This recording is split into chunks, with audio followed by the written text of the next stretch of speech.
ہزاروں سال پہلے ملک شام میں ایک قوم رہا کرتی تھی۔ اس قوم کا نام سوران تھا، اور اللہ نے اس قوم کی اصلاح کے لیے ایک اپنے نبی کو مبعوث کیا، جس کو زمانہ آج بھی ایوب علیہ السلام کے نام سے پہچانتا ہے۔ حضرت ایوب علیہ السلام بہت مالدار، خوبصورت، اپنے قبیلے کے سردار اور نہایت عبادت گزار تھے۔ آپ کے 7 بیٹے اور 7 بیٹیاں ہوا کرتی تھی۔ آپ کی عزت و مرتبے کا عالم یہ تھا کہ رستے سے جہاں سے آپ گزرتے تھے، لوگ کھڑے ہو کے آپ کا استقبال کیا کرتے تھے۔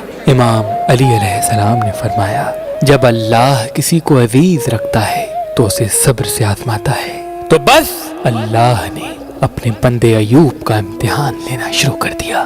حضرت ایوب علیہ السلام کی ساری اولاد مر گئی اور ساری دولت ختم ہو گئی، اور اس کے ساتھ ساتھ اللہ نے ایوب کو ایسی بیماری دے دی جس میں ایوب علیہ السلام کا گوشت گلنے لگا، یہاں تک کہ ہڈیاں تک آشنا ہونے لگی۔ بس دنیا نے اپنا روپ بدلنا شروع کر دیا۔ وہ لوگ جو ایوب علیہ السلام کی عزت کیا کرتے تھے، کھڑے ہو کے استقبال کرتے تھے، وہ لوگ حضرت ایوب علیہ السلام کی توہین کرنے لگے، یہ کہنے لگے کہ اللہ اس سے ناراض ہے، اللہ کا عذاب ہے ایوب پر، یہ کوئی نبی نہیں، یہ کوئی نبی نہیں بلکہ ایک بے انتہا گناہگار انسان ہے۔ یہاں تک کہ ایوب علیہ السلام سے کوئی بات تک نہیں کرتا تھا۔ اللہ کا نیک نبی مطمئن رہا اور مسلسل اللہ کا ذکر، اللہ کا شکر کرتا رہا۔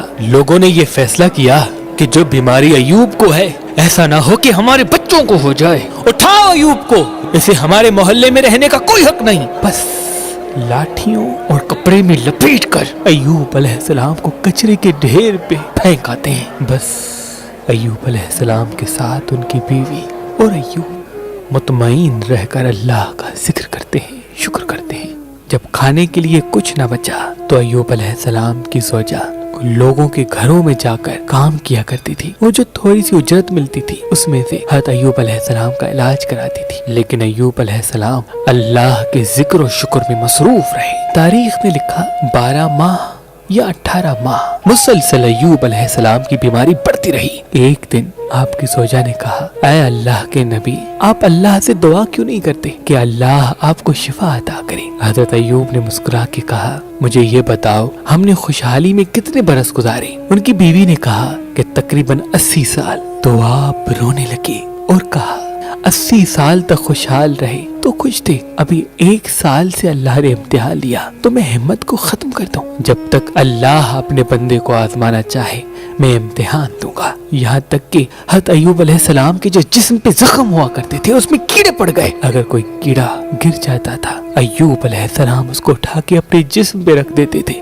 اور کہتے تھے، شاید تمہارے لیے اللہ کا رزق اللہ نے میرے جسم میں رکھا ہے، تم کھاؤ اگر اللہ کی یہ مرضی ہے تو۔ بس جب لوگوں نے حضرت ایوب علیہ السلام کی زوجہ کو کام دینے سے بھی انکار کر دیا، لوگوں نے یہ چاہا کہ ایوب کی بیوی ہمارے محلے میں آتی ہے، ایسا نہ ہو کہ یہ ایوب کے ساتھ رہتی ہے، ایوب کی بیماری ہمارے بچوں کو نہ لگ جائے، اس کو کوئی بھی محلے میں نہیں بلائے گا۔ بس ایوب علیہ السلام کی زوجہ رو رو کے کہنے لگی، اے اللہ کے نبی، اللہ سے دعا کرے۔ تو ایوب علیہ السلام نے ہاتھ اٹھا کر کہا، اے اللہ، یقیناً تو رحم کرنے والا ہے، اپنے بندے پر رحم کر۔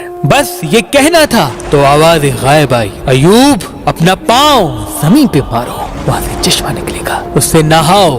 بس ایوب علیہ السلام نے اپنا پاؤں زمین پہ مارا، وہاں سے چشمہ نمودار ہوا۔ ایوب علیہ السلام نے جیسے ہی اس پانی کو اپنے جسم پہ لگایا، اللہ کے فضل و کرم سے ایوب علیہ السلام کی بیماری ختم ہو گئی اور وہ پھر سے جوان ہو گئے، اور اللہ نے آسمان سے سونا برسانا شروع کر دیا، اور اللہ نے ایوب علیہ السلام کی بیوی کو بھی جوانی بخش دی، اور 23 بیٹے اور 27 بیٹیاں عطا کی، اور وہ پہلے سے زیادہ خوشحال و شادمان ہو گئے۔ بے شک اللہ اپنے بندوں پہ رحم فرمانے والا ہے۔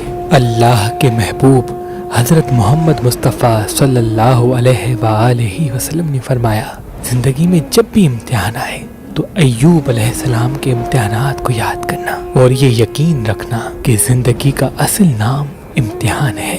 جو اللہ کے جتنا قریب ہوگا، اللہ اسے اتنا ہی امتحان سے آزمائے گا تاکہ جنت میں اسے عظیم مقام عطا کر سکے۔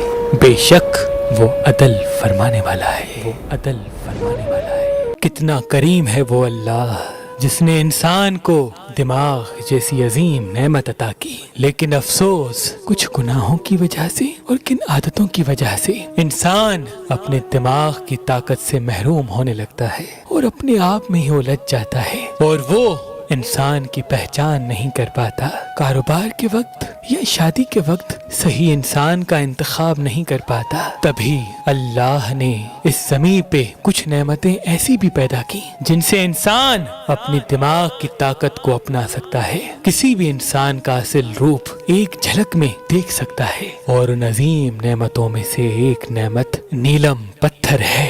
اللہ کے ولی حضرت شاہ شمس تبریز نے فرمایا کہ نیلم پہننے والے کے سامنے انسان کے چہرے واضح ہونے لگتے ہیں، وہ ایک جھلک میں انسان کو پہچاننے لگتا ہے کہ کون صحیح دوست ہے اور کون منافق۔ اگر آپ نیلم پتھر لینا چاہتے ہیں تو مہربان اسٹونز کے نمبر پہ کال کریں، اور مزید معلومات کے لیے ہماری ویب سائٹ مہربانلی.com یا ہماری اپلیکیشن جو گوگل پلے اسٹور اور آئی فون ایپ اسٹور پہ موجود ہے ان سے بھی معلومات حاصل کر سکتے ہیں۔